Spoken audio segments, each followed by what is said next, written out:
School बंद होत्या. फक्त ड्युटीला जायचं आणि यायचं. त्यामध्ये असं वाटत होतं की आता कुठलं मिसाईल येऊन मी माझ्या कारवर पडेल. पण देवाची कृपा होती. मिशनमध्ये खरंच त्या संस्थेमुळे मी आज अ, इथे आहे. सायकॅट्रिक पोस्टिंग होती माझी आणि त्यावेळेस एक म्हणजे सडनली एक पेशंट त्यावेळेस ज्यावेळेस मी त्याचं हे घेत होते की ॲडमिटिंग नोट्स असतात आपल्या नर्सिंगमध्ये आणि त्याचे रिलेटिव्ह होते आणि ते रिलेटिव्ह म्हणजे आधी कुठेतरी बाहेर गेला आणि पेशंट माझ्या अंगावर आला. बापरे! आणि मी त्याचे ते बिहेवियर बघून पळत सुटले. क्रिटिकल पेशंट ना म्हणजे माझे चुलतेच बापरे! आणि त्यावेळेस स्टुडंट पिरियडमध्ये मी भरपूर गोष्टी क्रिटिकल केल्या. मॅम फर्स्ट टाईम ज्यावेळी तुम्ही सौदीमध्ये लँड झाला त्यावेळी मनात काय चाललं होतं? मनात म्हणजे एक भीती होती. हं. कारण माझ्याबरोबर माझ्या ज्या मैत्रिणी होत्या त्या दुसऱ्या सिटीमध्ये गेल्या आणि मी जद्दामध्ये होते.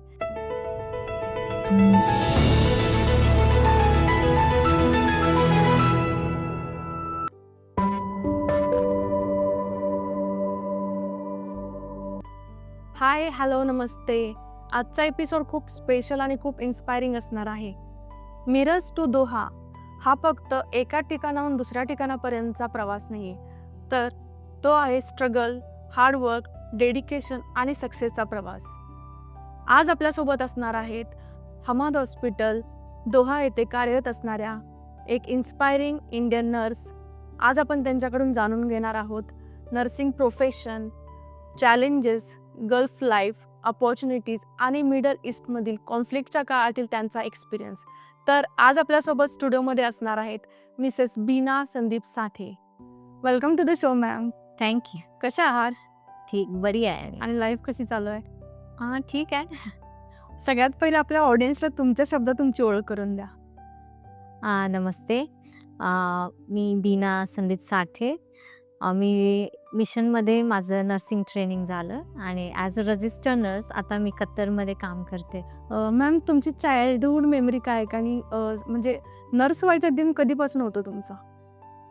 ॲक्च्युली मी माझ्या घरामध्ये नर्स म्हणजे माझे पॅरेंट्स कोणच नाही आहेत.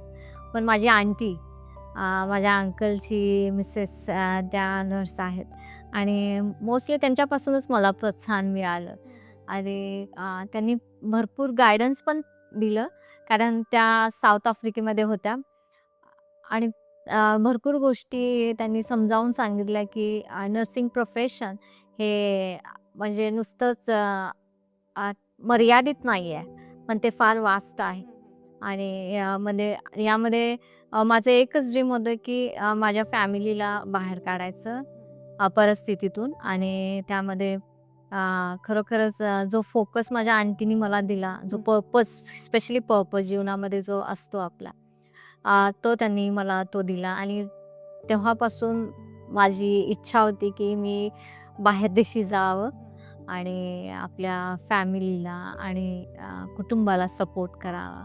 नक्कीच. मॅम मला सांगा, नर्सिंग एज्युकेशन कंप्लीट करताना तुमच्या लाईफमध्ये सगळ्यात मोठं स्ट्रगल काय होतं? एकतरी लँग्वेज बॅरियर कारण त्यामध्ये मी मराठी मीडियम माझं 11वी-12वी सायन्समधून झालं. पण मिशन हॉस्पिटलमध्ये होतं की कंपल्सरी इंग्लिश होतं माझ्या वेळेस आणि इंग्लिशमध्ये सर्व गोष्टी आम्हाला कराव्या लागत होत्या आणि सराउंडिंग जे आपले महाराष्ट्रीयन होते ते सुद्धा इंग्लिशमध्येच बोलायचे. त्यामुळं म्हणजे तो एक माझा एक मोठा स्ट्रगल होता आणि स्पेशली त्यावेळेस आमच्या काळामध्ये फोन सिस्टीम नव्हती. मोबाईल्स म्हणा किंवा घरामध्ये पण फोन हे नव्हतंच. आज असेल ते STD कॉल वगैरे आणि मग ज्यावेळेस फोन यायचे तो कसा उचलायचा हा एक मोठा माझा इश्यू होता. म्हणजे नवीन मी जॉईन झाले त्यावेळेस. पण मोस्टली म्हणजे इंग्लिश प्रॉब्लेम होता. पण ज्यावेळेस मी इंग्लिश शिकायला लागले लोकांकडून माझ्या टीचर्स स्पेशली आणि जी सराउंडिंग सिस्टर्स आमचे ब्रदर्स होते त्यांच्याकडून, आणि इतकी मला त्याची आवड निर्माण झाली इंग्लिशची, आणि छान वाटायला लागलं. त्यानंतर हळूहळू एक 3 महिने थोडा मला स्ट्रगल वाटला. पुढचा स्ट्रगल म्हणजे पेशंट केअर. अच्छा. ज्यावेळेस आम्ही पेशंट ज्यावेळेस आम्हाला ओरिएंटेड करत होते, त्यावेळेस त्यांचं जे पेन्स आहेत, जे सफरिंग आहेत, जे चाललेले आहेत, त्यावेळेस एक वाईट वाटत होतं. पण त्यामध्ये त्यांचा जो माझ्या स्ट्रगलपेक्षा त्यांचा स्ट्रगल फार हे होतं, आणि आपण त्यांना इमोशनली अटॅच होतो, आणि तो एक वेगळाच मला एक्सपिरियन्स माझ्या जीवनामध्ये फर्स्ट टाइम तेव्हा मिळाला. पण त्यामधून अनेक गोष्टी मी शिकले, की लोकांना कसं त्यातून बाहेर काढायचं, स्पेशली सायकोलॉजिकल सपोर्ट, हे शिकले मी. आणि मिशनमध्ये खरंच या संस्थेमुळे मी आज इथे आहे. मॅम, असा कोणता लाईफमध्ये मोमेंट आला होता की सगळं सोडावं, गिव्हअप करावं, आणि त्यावेळी मग तुम्ही स्वतःला मोटिवेट कसं केलं? ॲक्च्युली तसा प्रसंग नाही, पण ज्यावेळेस मी शिकत होते, मला वाटतं मी सेकंड इयरला होते, आणि सायकॅट्रिक पोस्टिंग होती माझी. आणि त्यावेळेस एक म्हणजे सडनली एक पेशंट ज्यावेळेस मी त्याचं हे घेत होते, की ॲडमिटिंग नोट्स असतात आपल्या नर्सिंगमध्ये, आणि त्याचे रिलेटिव्ह होते, आणि ते रिलेटिव्ह म्हणजे ते कुठेतरी बाहेर गेला, आणि पेशंट माझ्या अंगावर आला. बापरे. आणि मी त्याचे ते बिहेवियर बघून हळपत चुकले, आणि त्यावेळेस असं वाटत होतं की देवा, हे काय आहे. आणि तिथून मग असं वाटत होतं की बस आता बस झालं, आपल्यासाठी नाही आहे. म्हणजे ती एक मनामध्ये एक भीती तयार झाली. पण ज्या सिस्टर होत्या, जे ब्रदर्स होते, त्यांनी सांगितलं की नाही नाही, असे असतात, काय भ्यायचं नाही आपण. पण त्याबरोबर सिक्युरिटी पण आले. मग त्या पेशंटला एका ह्याच्यामध्ये घेतलं. तो एक मोठा माझा एक इश्यू होता, आणि त्यातून खरंच मला सगळ्यांनी सावरले. मॅम, मिशन हॉस्पिटलमधला तुमचा एक्सपिरियन्स कसा होता, आणि तुम्हाला तिथं काय काय नवीन नवीन गोष्टी शिकायला भेटल्या? मिशन हॉस्पिटलमध्ये फर्स्ट म्हणजे मी इंग्लिश शिकले. परत जे एज्युकेशन होतं, आपण म्हणतो service to God, man is a service to God, हे खरोखरच त्यामधून त्याचे ब्लेसिंग्स माझ्या जीवनामध्ये मी आत्ता सध्या अनुभवते. ती गोष्ट शिकले, देवाचं भय आणि खरेपणा आपल्या जीवनामध्ये असणं. हा एक गोष्ट. आमच्या टीचर्स लोक फार स्ट्रिक्ट होते, म्हणजे स्टडीबाबत म्हणा किंवा इतर गोष्टी. मग आधी वाटायचं हे कामाला एवढी शिक्षा का करतात किंवा पनिशमेंट्स, पण एक डिसिप्लिन ही गोष्ट शिकले मी माझ्या जीवनामध्ये, वेळेचं महत्त्व शिकले. आणि ज्यावेळेस आपल्या जीवनामध्ये डिसिप्लिन येते त्यावेळेस अनेक गोष्टी, आणि जो आपल्या जीवनाचा फोकस असतो, जे पर्पज आपण ठेवतो, एक फोकस आपल्या जीवनामध्ये, तो कम्प्लीट करण्यास फार मदत मला झाली. मॅम, लाईफमधला सगळ्यात क्रिटिकल पेशंट ज्यावेळी तुम्ही पहिल्यांदा ट्रीट केला, त्यावेळी तुमच्या मनात काय फील झालं होतं? ज्यावेळेस क्रिटिकल पेशंट ना, म्हणजे माझ्या चुलतेच. बापरे. आणि त्यावेळेस स्टुडंट पिरियडमध्ये मी भरपूर गोष्टी क्रिटिकल केल्या, पण माझे चुलते स्वतः मी ज्यावेळेस अनुभवलं की ज्या गोष्टीतून मलाच ते माझं पेशंट होतं मला, आणि वाटत होतं की बस दे बाप्पा, माझ्याच काकांना ह्या ज्या गोष्टीतून चालले ते बस कर. आणि त्यावेळेस मन माझं इतकं हे झालं की आपल्या ज्यावेळेस घरातलं व्यक्ती एक क्रिटिकल स्टेजमधून जात असतं, त्यात सिकनेसमधून जात असतं, तो अनुभव मी स्वतः अनुभवला. आणि तेव्हापासून माझं एक मन एकदमच हे झालं की नाही, हे नुसते माझे चुलतेच नाहीत, तर हे जे आत्ता मी जी सेवा करते पेशंटची, ते सर्वच त्या परिस्थितीतून जातात. आणि तो अनुभव माझा वेगळा होता, पण माझे चुलते त्यातून बरे झाले. तो एक मोठा आनंद होता. पण ते दुःख आणि त्या वेदना मी शब्दामध्ये व्यक्त करू शकत नाही. आणि खरोखरच नर्सिंग हे प्रोफेशन फार सुंदर आहे. जो आपण म्हणतो की की तुम्ही एखाद्याची सेवा करता. अनेक वेळेस माझ्या म्हणजे प्रियजनच म्हणता येतील मला की काय तू काम करतेस, नर्सिंग म्हणजे हेच असतं, म्हणजे वेगळ्या नजरेने बघत आहेत. पण खरंच हे धार्मिक काम म्हणता येईल आणि त्याचे आशीर्वाद सेवाच आहे ना ही. ही एक सेवा आहे, बरोबर आहे. सेवा आहे आणि ज्यावेळेस खरोखर ही जी सेवा आपण करत राहू तर त्यावेळेस नक्कीच तुम्हाला ते अनुभव आणि तुम्हाला जो आनंद जो मिळेल, आपण आनंद घेतो कशामध्ये, खाण्याबाबत, इतर गोष्टीबाबत, बघण्याद्वारे. पण ज्यावेळेस आपण सेवेमध्ये त्यात जातो तो आनंद तो वेगळाच मिळतो. मॅम मला सांगा, एखादा असा पेशंट आहे का की तुम्ही अजून त्या पेशंटला विसरलाच नाहीये? मी ज्यावेळेस सौदीला होते आणि त्यावेळेस मला वाटतं त्याचं मी नाव नाही घेत, पण तो मुलगा मला वाटतं 14 इयर्स ओल्ड. आणि त्याचं ते बालपण आणि ते मी हिमोडायलिसिस नर्स आहे आणि त्याचं ते डायलिसिस बघून वाईट वाटत होतं, पण त्याला त्याचं काहीच वाटत नव्हतं. तो त्याचं लाईफ एन्जॉय करत होता, यायचा जायचा आणि निघून जायचं. आपण तसंच राहिलं पाहिजे की येणारे प्रत्येक संकट असेल पण ते तात्कालिक असतं, पण आपल्या जीवनाची जर्नी ही कंटिन्यू ठेवली पाहिजे. हे मी शिकले त्या लेकराद्वारे. नर्स म्हणून काम करताना इंडियामधले चॅलेंजेस काय आहेत असं तुम्हाला वाटतं? कम्पेअरिंग टू गल्फ कंट्रीज आणि कम्पेअरिंग टू इंडिया, त्यावेळेस टेक्नॉलॉजी हा एक प्रश्न आहे. टेक्नॉलॉजीमध्ये गल्फ कंट्री फारच पुढे आहे त्या मानाने, आणि स्पेशली दोहा कतर, त्यामध्ये भरपूर मी पाहिलं की वेगवेगळे सिस्टम्स आहेत. इथे जर ॲज अ डायलिसिस नर्स मी इथे बघितलं की इकॉनॉमिकली आपले जे पेशंट्स आहेत ते सफर व्हायला लागले. त्यामध्ये त्यांना सपोर्ट अशी सिस्टीम नाही आहे आपल्या इंडियामध्ये. आणि जर टेक्नॉलॉजी आपण म्हटली तर त्यामध्ये मशीन्स म्हणा किंवा वेगवेगळ्या गोष्टी ज्या हव्या आहेत पेशंटला त्यांचं हेल्थ इम्प्रूव्हमेंट व्हायला, त्या गोष्टी मी ते नाही पाहिला. पण गल्फ कंट्रीजमध्ये मी पाहिलं स्वतः की एक पेशंट अबव 40 इयर्स डायलिसिसचा जगतो आणि त्याचं लाईफ, आणि इवन तो त्यांना मुलं देखील होतात. अरे वा.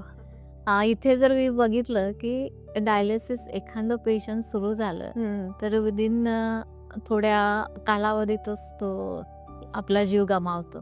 पण तिथं लहान मुलाचं सुद्धा डायलिसिस होतं, पण तो लग्न करून मुलं घेऊन सांभाळत असतो. म्हणजे इथे तसं मला अनुभवात नाही मिळालं, कारण इथे अनेक तरुण आहेत पण त्यांना ती ट्रीटमेंट मिळाली नाही आहे आणि अनेकांना तसे प्राण गमावले लागले इंडियामध्ये. पण कतरमध्ये त्या गोष्टी मी फार रेअर बघितलेत. जर मल्टिपल फेल्युअर जर एखादं पेशंट असेल त्यामध्ये ते हे होऊ शकतं, पण जर किडनी फेल्युअर किंवा हायपरटेन्शन विथ रेनल फेल्युअर किंवा डायबेटिक्स विथ रेनल फेल्युअर हे अनेक वर्ष जगतात. ह्या गोष्टींचं मला म्हणजे फार वाईट वाटतं. इंडियामध्ये अजून ती सपोर्टिव्ह सिस्टीम आणि मॅनेजमेंट तशी यायला हवी आहे. मॅम, इंडिया सोडून गल्फमध्ये जाण्याचा डिसिजन का घ्यावा लागला? ॲक्च्युली हे माझ्या म्हणजे कम्पेअरिंग रियालिटी मी सांगते की सॅलरी पण पाहता आपण जर बघितलं की नर्सेसला हाय सॅलरी गल्फ कंट्रीज पे करते, तसं इंडियामध्ये त्या मानाने कमी आहे आपल्या नर्सेसला सॅलरी पण. आणि त्यासाठी मी ट्राय केला आणि तर तो मी सक्सेस झाले त्यामध्ये. आणि फर्स्ट मी सौदीला गेले, तिथे मी 2 वर्ष काम केलं आणि तिथून मी परत आले इंडियाला. परत मला वाटतं 1 वर्षाने परत मला दोहा गव्हर्नमेंट सर्व्हिस मिळाली तिकडची. आणि खरोखरच तिथे म्हणजे जे कम्पेअरिंग सॅलरी प्लस जे त्यांनी आम्हाला ॲज अ नर्स म्हणून जे बेनिफिट्स मला मिळालेत ते फार सुंदर आहेत. स्पेशली फॅमिली बेनिफिट्स आहेत आम्हाला, हेल्थ बेनिफिट्स आहेत. त्यामुळे म्हणजे मी तिथे हॅपी, म्हणजे जे मला हॅपी म्हणण्यापेक्षा आनंदित आहे. आणि जी सर्व्हिस मी देते माझ्या पेशंटला त्यामध्ये मी फार आनंदित आहे. मॅम, आता एखाद्या मुलाला किंवा एखाद्या नर्स म्हणजे इथं जे असतील त्यांना अब्रॉडला जाऊन काम करायचं असेल तर त्याची काय प्रोसिजर आहे ते आपल्या ऑडियन्सला थोडक्यात सांग. आम्ही थ्रू एजन्सी गेले, ओव्हरसीजमधूनच मला कॉल आला, इंटरव्ह्यू झाली माझी.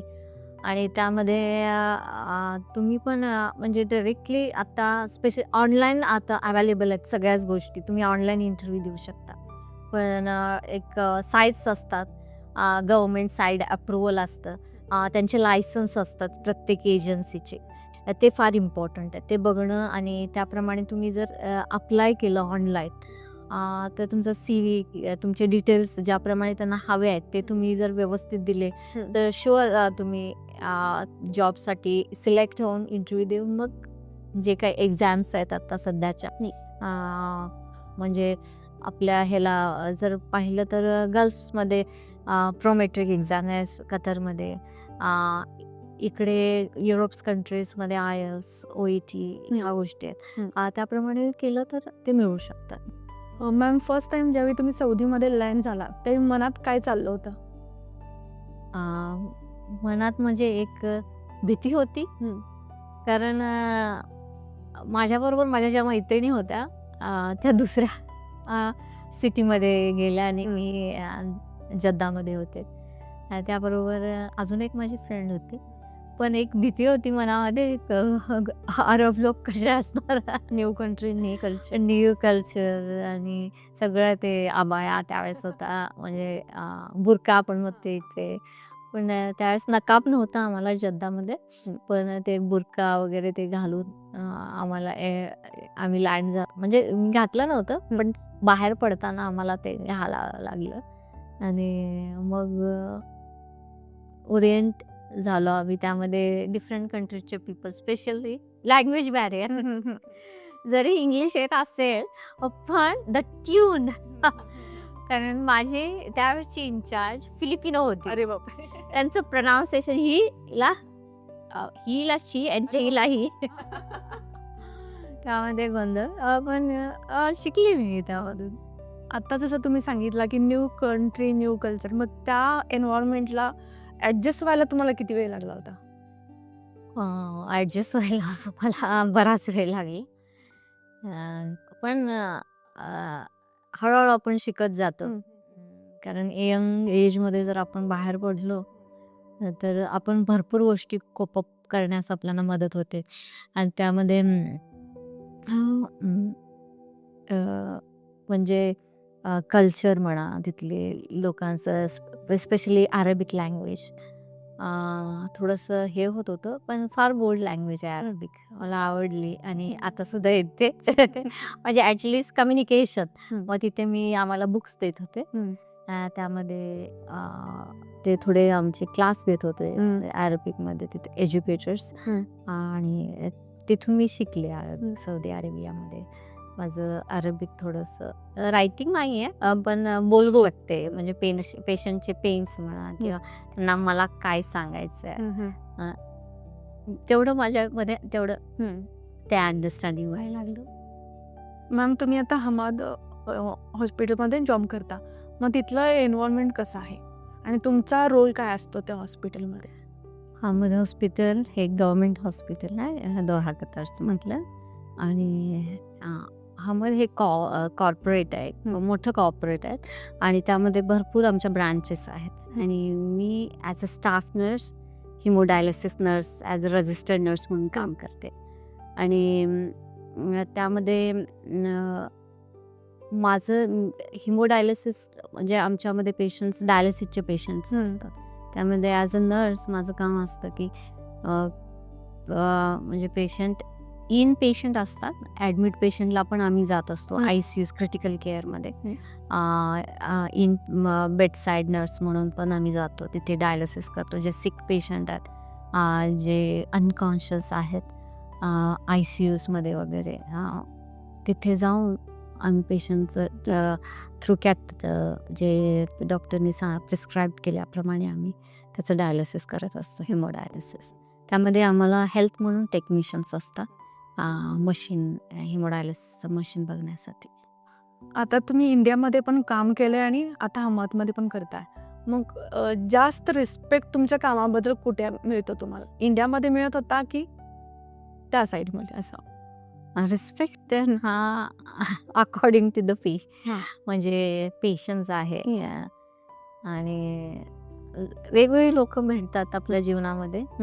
त्यामध्ये समजून घेणं हे फार इम्पॉर्टंट आहे. कारण ज्यावेळेस एखादं पेशंट सिक असतं त्यावेळेस त्यांच्या नातेवाईकांची अवस्था सुद्धा डिफरंट झालेली असते. मानसिकरित्या ते खचलेले असतात. आणि माझ्या मते इंडियामध्ये आहे रिस्पेक्ट मोर दॅन कतर. कारण इंडिया ही आपली कंट्री आहे आणि त्यांचं कल्चर वेगळं आणि स्पेशली आपण इंडियन्स आहे, पण रिस्पेक्ट हे देतातच, सगळीकडेच आहे. त्यामुळं दोन्हीकडे म्हणता येईल मला. हमद हॉस्पिटलमध्ये कलिग्स आणि पेशंटसोबत तुमचं रिलेशन कसं तुम्ही हे करता, डेव्हलप करता? मी इन पेशंट आहे, काम करते इन पेशंट साईड. पण मी आउट पेशंट पण आमचं फार बिन जास्त डायलिसिस सॅटेलाईट आहे, तिथं OPD बेस्ड पेशंट येतात डायलिसिसचे. मग एक फॅमिली सारखं वाटतं. आणि त्यामध्ये आम्ही मोस्टली जे एल्डर्स असतात त्यांना मामा म्हणतो, आणि जे बाबा लोक असतात त्यांना बाबा. आणि जे आई वडिलांचं नातं असतं त्याप्रमाणेच हे होतं. आणि यंगस्टर्स ते तर काय विचार, फ्रेंड्स फॅमिली सारखे बॉन्डिंग तयार होतं. कारण प्रत्येक आठवड्यातून ते 3दा येत असतात डायलिसिसला. आणि एखादं पेशंट 4दा येत, पण 3दा येत असल्यामुळे एक ते आमचे फॅमिली मेंबर होतात. आपल्या घरी येतात जातात, त्याप्रमाणे ते एक बॉन्डिंग त्यांच्यामध्ये तयार होतं. मॅम, नुकतेच आता अमेरिका इराणचं जे कॉन्फ्लिक्ट झालं त्यावेळी तुम्ही तिथे उपस्थित होता. मग त्यावेळी तिकडचं एन्व्हायरमेंट कसं होतं आणि तुम्ही स्वतःला तिथं कसं हे केलं?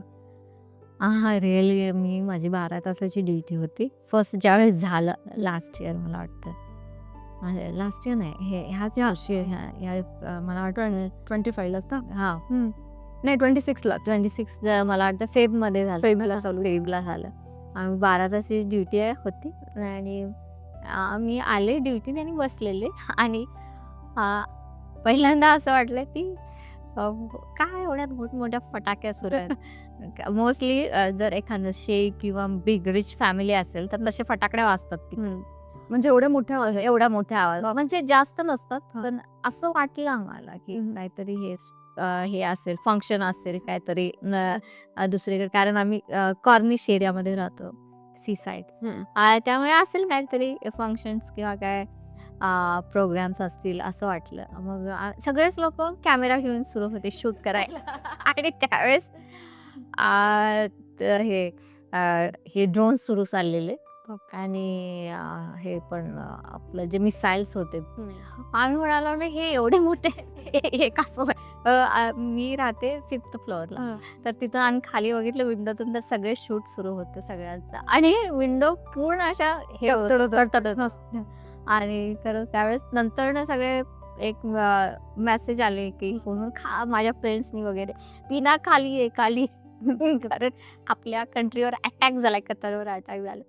मग आम्ही सगळे एक इमर्जन्सी बॅग रेडी केली, विंडोज क्लोज केल्या आणि मग आम्ही सिक्युरिटी एरियामध्ये थांबलो. सिक्युरिटी म्हटले आतच थांबूया, थांबा कारण बाहेर जाऊ नका. रिअली तो फर्स्ट एक्सपिरियन्स होता. पण नंतर आत्ता आधीमध्ये म्हणजे थोड्या दिवसाच्या मागे झाला. त्यावेळेस म्हणजे त्यावेळेस मी ड्युटीवर होते आणि आम्हा सगळ्यांना ऑलरेडी आम्ही अटॅक झाल्यावर कशा पद्धतीने राहायचं, सर्वाइव्ह करायचं, प्लस पेशंटला कसं आपण प्रोटेक्ट करायचं किंवा तुम्ही त्यातून बाहेर कसं जायचं, ते सगळं आम्हाला त्यांनी ट्रेन केले. आणि आम्हाला ज्यावेळेस हे होतं मिसाईल्स किंवा अटॅक होतो त्यावेळेस त्यांनी एक आम्हाला मोबाईल सिक्युरिटी कोड्स दिले. ज्यावेळेस ते व्हायच्या आधी 5 to 10 मिनिट्स अलाराम वाजतो आमच्या मोबाईलमध्ये, सिक्युरिटी अलाराम. मग त्यावेळेस कळतं की अटॅक आता विदिन 2 to 4 मिनिट्स मध्ये होणार. त्यावेळेस सगळे प्रिपेअर राहायचं. प्रिपेअर राहतो. ते एक म्हणजे एक ते सोयीस्कर आहे.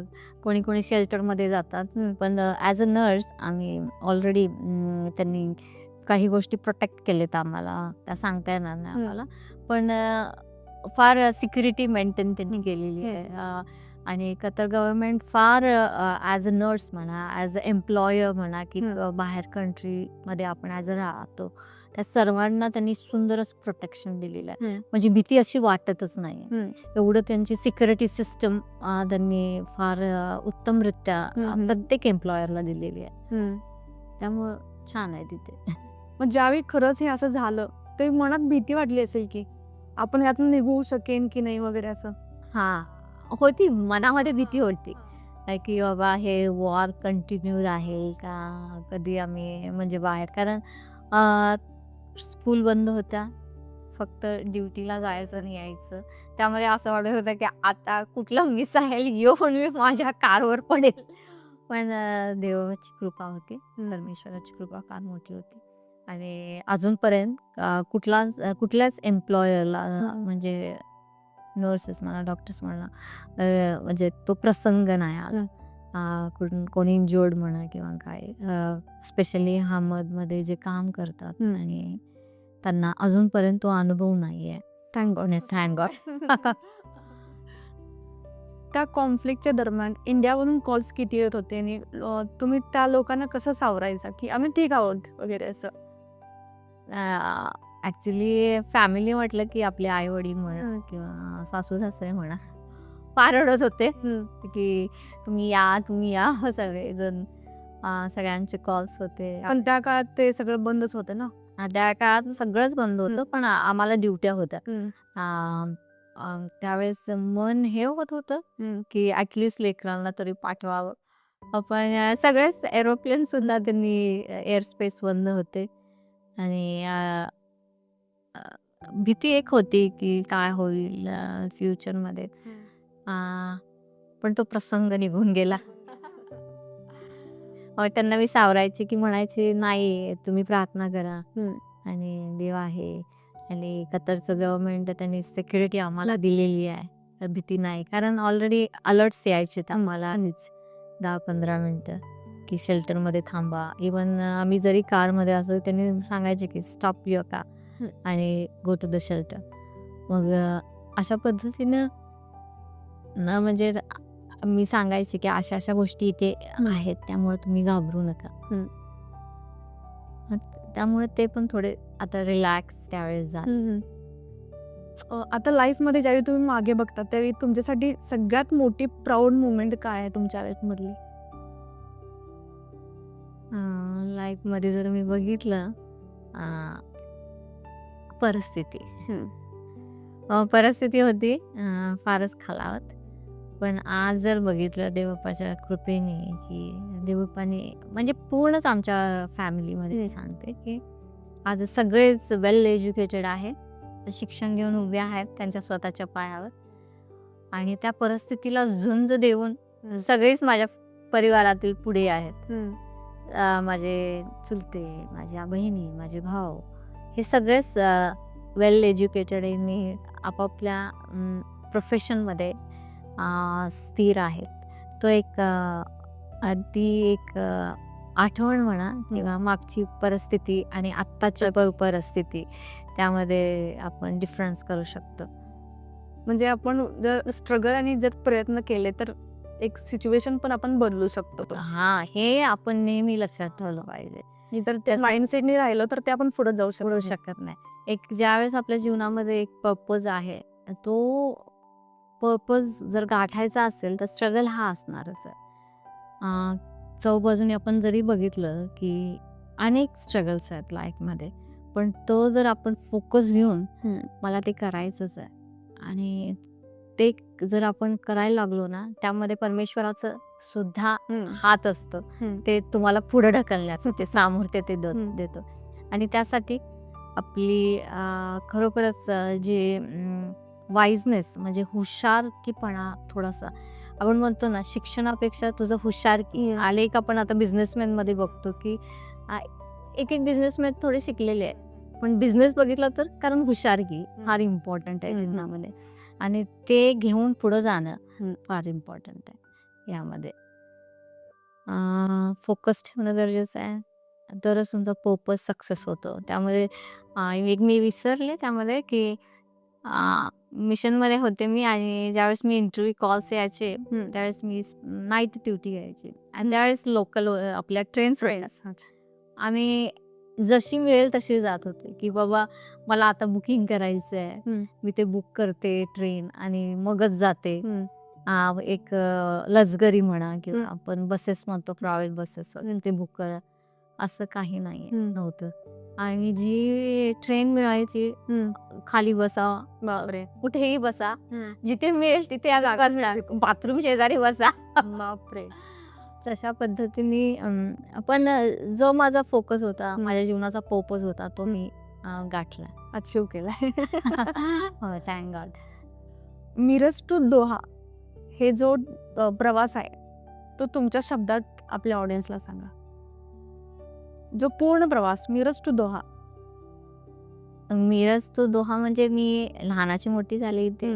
माझं शिक्षण, माझं नर्सिंग मिरजेमधूनच झाले आणि मी कुठे मुंबई पुण्यामध्ये गेले नाही, मिरजेतूनच बाहेर पडले. आणि मिरज खरंच एक आशीर्वादित प्लेस आहे, कारण आपण बघतो की मिरजेतूनच मेडिकल आपण म्हणतो ना की मिरज हे एक खरंच आशीर्वादित आरोग्याची पडणारी आहे. आणि त्यामध्ये आपण म्हणतो की वॉलनेस सर फार महत्त्वाची व्यक्ती आपल्या मिरजेला एक पुढे, आणि त्यांचं नाव त्यांच्यामुळे आज आम्ही इथे आहोत, त्या इन्स्टिट्यूशनमुळे. जे त्यांनी नर्सिंग प्रोफेशन इथे आणलं आणि त्यामुळे मिरजेचा फार विकास झाला. आणि त्यामध्ये आमचे परिवार, आमच्या फॅमिलीज वगैरे पुढे आल्या नर्सिंग प्रोफेशनमधून. आणि तिथून माझी जर्नी म्हटली तर टप्प्याटप्प्याने स्टेप बाय स्टेप इम्प्रूव्ह होत गेली. आणि कतरमध्ये गेल्यामुळे तर एक नवीन एक वळण आलं माझ्या जीवनामध्ये, डिफरंट वळण आलं. आणि दोहा कतर खरंच एक कंट्री, हा देश फार सुंदर आहे. आणि तिथलं गव्हर्नमेंटसुद्धा, इवन आपण म्हणतो तिथे किंग आहेत, पण ते किंग म्हणजे स्वतः ड्रायव्हिंग करतात, तुम्हाला फार रिस्पेक्ट देतात.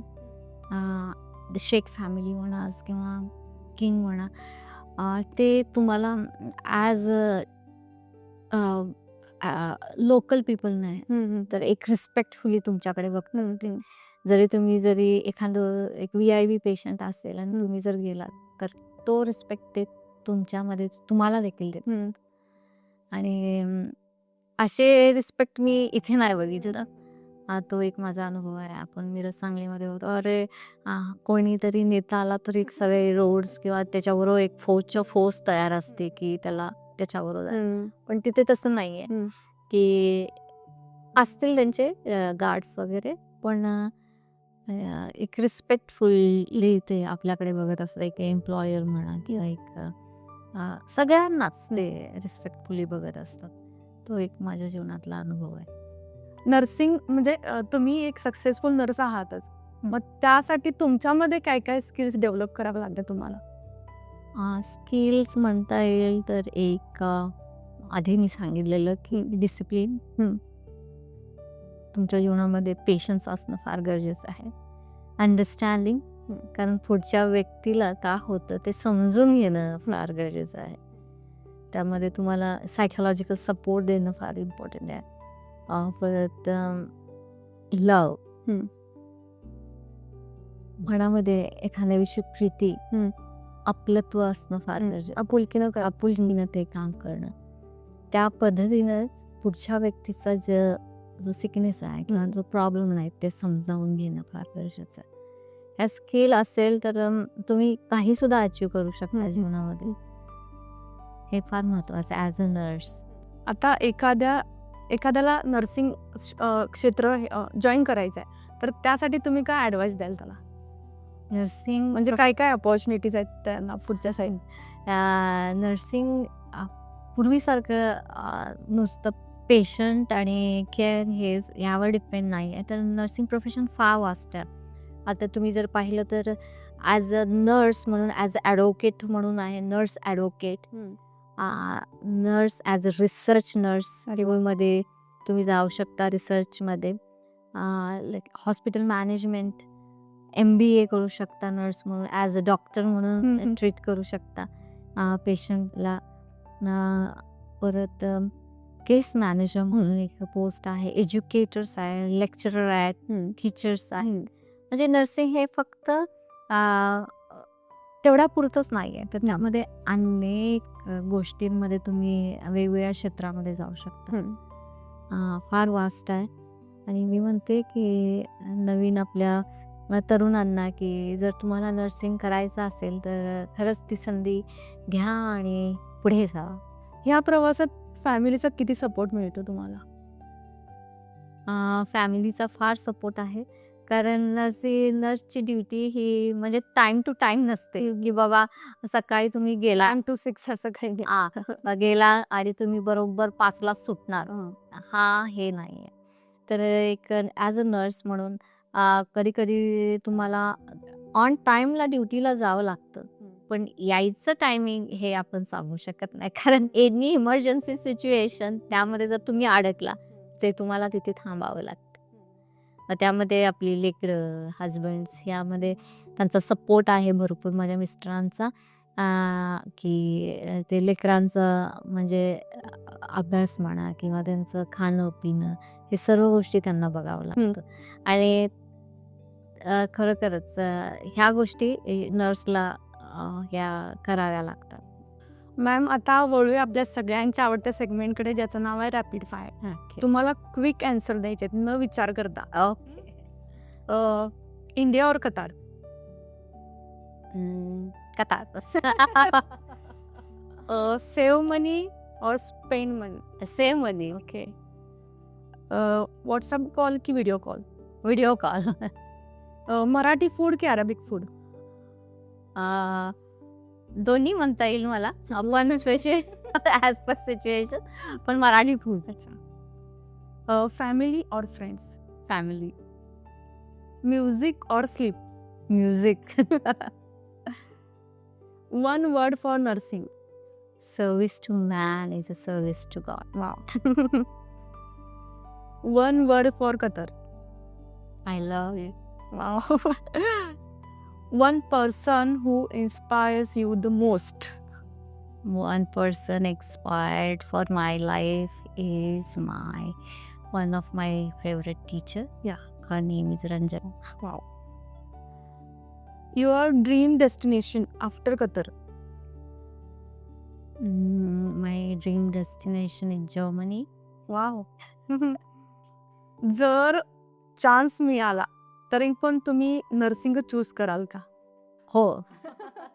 ओके. तर हे आपले रॅपिड फायरचे क्वेश्चन सगळे संपलेत. आणि आता आपल्या ऑडियन्सला सांगा, टॉक शो विथ प्रीतीमध्ये येऊन तुम्हाला कसं वाटलं? टॉक शो विथ प्रीती फारच सुंदर आहे आणि यामधून अनेक लोकांना तिच्याद्वारे इन्स्पायर आणि मी स्वतः झालेली आहे आणि एक नवीन गोष्टी ऐकायला मिळतात. वेगवेगळ्या प्रोफेशन, वेगवेगळे जे मध्ये तिचे ॲडव्होकेट्स आणि परत डॉक्टर्स जे सल्ले देतात, असे आपण कुणाला जाऊन विचारू शकत नाही. पण ह्या व्हिडिओ द्वारे हं. मध्ये एक मी व्हिडिओ बघितला जे ब्लाइंड होते. खरंच त्याद्वारे मी फार इन्स्पायर झाले. त्या ब्रदर ते भाऊ त्यांच्याद्वारे मी फार इन्स्पायर झाली की विकनेस इज नॉट, म्हणजे जो फिजिकली विकनेस हा विकनेस नसला पाहिजे. तर जो आपला पर्पज आणि फोकस आहे, जी स्ट्रेंथ अँड द पॉवर फार इम्पॉर्टंट आहे जीवनामध्ये. जरी आपण फिजिकली वीक असू, पण जर तुमचा जर फोकस आणि पर्पज जर असेल आणि त्यावर मात करण्याची ताकद जी असते ती मला त्या बोलण्याद्वारे फार एक मिळाली. खरोखरच त्या असे व्हिडिओज बघून मला वाटतं की मीच नाही, अशा अनेक लोक आहेत की ते इन्स्पायर्ड झालेले आहेत. प्रीती शो हा फार सुंदर आहे.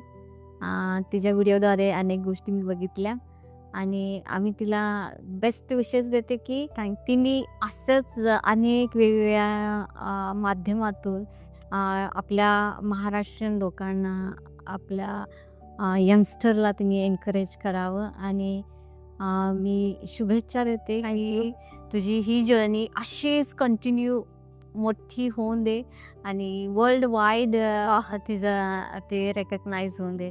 ज्याप्रमाणे तिच्या नावामध्ये प्रीती आहे, त्या माध्यमातून प्रीती हे जे तिचं ब्रॉडकास्ट वेगवेगळ्या म्हणजे विषयांवर तू घेतेस, तो असाच वाढू दे. Thank you so much. All the best. Thank you so much. तर ह्या होत्या मिसेस बीना संदीप साठे, एक सक्सेसफुल नर्स ज्या दोहा कतरमध्ये काम करतायत. आणि आजचा एपिसोड तुम्हाला खरंच इन्स्पिरेशनल वाटला असेल, कारण की त्यांनी स्टार्टपासून जी जर्नी सांगितली, त्यांचा रिअल स्ट्रगल सांगितला, तो तुमच्या लक्षात आला असेल. आणि ज्यांना कोणाला नर्सिंग क्षेत्रामध्ये जायचं असेल तर त्यांनी सुद्धा नक्कीच यावं, कारण की एवढं पण कठीण कोणतीच गोष्ट नसते.